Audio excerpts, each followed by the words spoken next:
नमस्कार दोस्तों, मैं हूं संजय कुमार और आप देख रहे हैं एनबी भारत। इस समय हमारे साथ समाजवादी पार्टी के पूर्व जिला अध्यक्ष नगीना साहनी जी हैं। स्वागत है सर आपका एनबी भारत में। बहुत बहुत धन्यवाद सर, अभी कैबिनेट मंत्री डॉक्टर संजय निषाद का एक बयान आया है कि लगता है कि अखिलेश यादव को कोई ज्ञान देने वाला मिल गया है, और जिस तरह से महाभारत में भगवान श्री कृष्ण ने ज्ञान दे रहे थे और उसी तरह अब अखिलेश यादव को भी कोई ज्ञान देने वाला मिल गया है। पहले तो लगता था उनको कि जो शकुनी मामा थे वो उन्हें ज्ञान देते थे। इस तरह का बयान उनका आया है, क्या कहना चाहेंगे इस पे आप? देखिए, डॉक्टर संजय निषाद जी हमारे समाज के नेता हैं। डॉक्टर संजय निषाद जी से मैं यही कहना चाहूंगा कि जिस थाली में खाएं उसमें छेद न करें। डॉक्टर संजय निषाद जी को स्थापित करने का काम माननीय अखिलेश यादव जी ने किया था।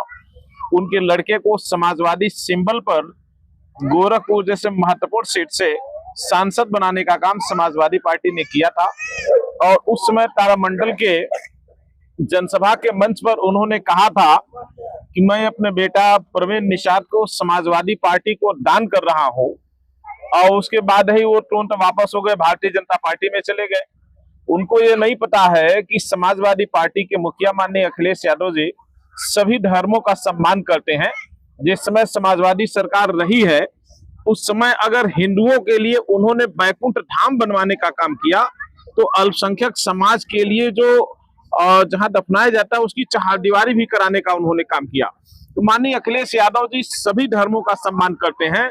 उन्होंने सरकारी व्यवस्था पर लोगों को तीर्थ स्थलों पर भेजने का भी काम किया था। लेकिन जिस तरह से अभी संजय निषाद का बयान आया है कि उनका ये उन पे टिप्पणी करते हुए उन्होंने ये भी कहा है कि अखिलेश यादव को भाड़े का पहलवान नहीं लाने चाहिए, उनको ऐसे पहलवान अखाड़े में लाना चाहिए जो अपने समाज के लिए काम करे, अपने लोगों के लिए काम करे। लेकिन लगता है कि अखिलेश यादव को कोई समझ नहीं है। अभी तक शकुनी मामा उनको राय दे रहे थे, अब लगता है कहीं ना कहीं भगवान श्री कृष्ण उनको राय दे रहा है। तो उनको भाड़े का पहलवान नहीं चाहिए, अखाड़े का पहलवान लाना चाहिए जो उनको किसी चीज का ज्ञान दे सके। देखिए, मैं पहले भी मैंने कहा डॉक्टर साहब निषाद, हम निषाद समाज के नेता हैं। ऐसी कोई हरकत उनको नहीं करनी चाहिए जिससे पूरा निषाद समाज बदनाम हो।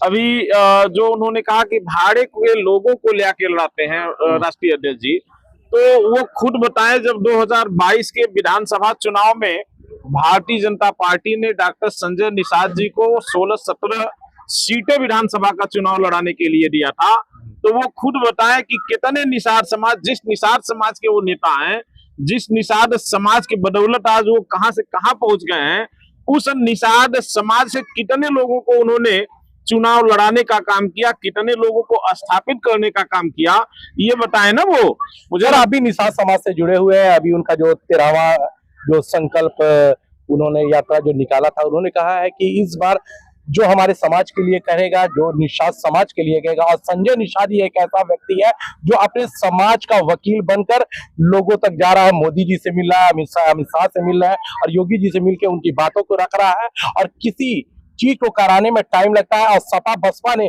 सिर्फ उनको ठगा है, लेकिन जब से उन्होंने बीजेपी का दामन पकड़ा तब से उनके समाज के लिए भला हो रहा है। देखिए, जिन शब्दों का वो प्रयोग कर रहे हैं उनके सवाल में ही उनका जवाब है। उन्होंने कहा कि अन्य पार्टियां निषाद समाज को ठगने का काम की हैं। वो योगी से मिल रहे हैं, मोदी जी से मिल रहे हैं, अमित शाह जी से मिल रहे हैं। लगातार उनका फोटो वायरल होता है अमित शाह जी के साथ, मोदी जी के साथ, योगी जी के साथ। अभी गंगा जी में डुबकी लगा रहे थे। तो ये बताएं, अगर सबके साथ वो फोटो खिंचवा रहे हैं, मिल रहे हैं, तो निषाद समाज को अब तक आरक्षण क्यों नहीं मिला? निषाद समाज यही तो पूछ रहा है ना कि अगर उनके साथ आप घूम रहे हो, तो लगता है इसीलिए वो आरक्षण नहीं मिल रहा कि अगर आरक्षण मिल गया तो जो उनका पॉलिटिक्स कैरियर वो खत्म हो जाएगा। अब ये तो देखिए, पूरे उत्तर प्रदेश के निषाद समाज के लोग यही कर रहे हैं, और ये सर्वविदित भी है कि अगर आप सुप्रीमो के साथ घूम रहे हैं, प्रधानमंत्री के साथ घूम रहे हैं, मुख्यमंत्री के साथ आपका फोटो वायरल हो रहा है, और आप गैर पार्टी दूसरी पार्टियों का विरोध कर रहे हैं, तो इससे तो निषाद समाज यही समझेगा, कोई भी रहेगा, कि ये निषाद समाज को धोखा दे रहे हैं, निषाद समाज को खुद आरक्षण नहीं देना चाहते हैं। सर, आपकी भी सरकार रही समाजवादी पार्टी की, लेकिन आप लोगों ने भी निषाद समाज का, क्या आप लोगों ने भी निषाद समाज को छलने का ही काम किया है? क्योंकि आपकी भी सरकार तो रही है उत्तर प्रदेश में, देखिए कांग्रेस की भी सरकार रही है। देखिए, आप लोग अपनी जानकारी को बढ़ाइए। समाजवादी पार्टी की जब सरकार रही है, माननीय मुलायम सिंह यादव जी मुख्यमंत्री रहे हैं, तो उन्होंने निषाद समाज को अनुसूचित जाति का प्रमाण पत्र निर्गत करने का काम किया था सर, लेकिन मिला नहीं लेकिन वो। बाद में बिल्कुल मिला। लोग दौड़ते रहे, निषाद समाज के लोग दौड़ते जिस रहे, समय लेकिन उनको मिला नहीं। जिस समय क्या फिर वही अनुसूचित जाति का उनको वो प्रमाण पत्र हम लोगों के पास आज भी है, लेकिन जी। उसी के कुछ ही समय बाद हाई कोर्ट ने उस पर स्टे कर दिया और उसी के क्रम में माननीय अखिलेश यादव जी जब स्वयं इधर मुख्यमंत्री हुए, जब अनुसूचित जाति को वो विमुक्ति जाति का सर्टिफिकेट मिल रहा नहीं था।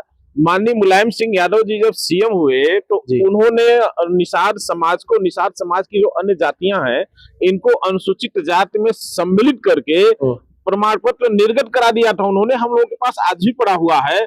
और बाद में जब माननीय अखिलेश यादव जी मुख्यमंत्री बने तो उन्होंने निषाद समाज जो हमारा है, जो उपजातियां तमाम है, ये मझवार जाति की उपजातियां सब हैं और ऑलरेडी मझवार अनुसूचित में आते हैं, उसको परिभाषित करा करके माननीय अखिलेश यादव जी ने मछुआरा समाज के सभी जातियों को अनुसूचित जाति में शामिल करके शासनादेश भी उन्होंने जारी कर दिया था। लेकिन संजोग से उसके कुछ समय बाद सरकार बदल गई, भारतीय जनता पार्टी की सरकार बनी और इस सरकार ने उसे रोक दिया। 2027 का चुनाव नजदीक है, क्या आपकी सरकार आती है जो निषाद अपने आप को ठगा महसूस कर रहा है, उसे आरक्षण नहीं मिला, तो आपकी सरकार आती है तो क्या लगता है निषाद समाज को आरक्षण मिल जाएगा?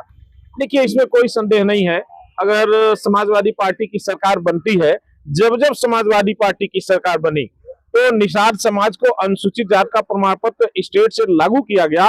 और अगर सेंट्रल की बात करें तो सेंट्रल को भी समाजवादी सरकार ने विधानसभा से पास करा के सेंट्रल गवर्नमेंट को भी भेजने का काम किया था, लेकिन सेंट्रल गवर्नमेंट ने उसे एक्सेप्ट नहीं किया। तो उत्तर प्रदेश सरकार के सहारे का 27 में हमारी सरकार बनती है, तो जितना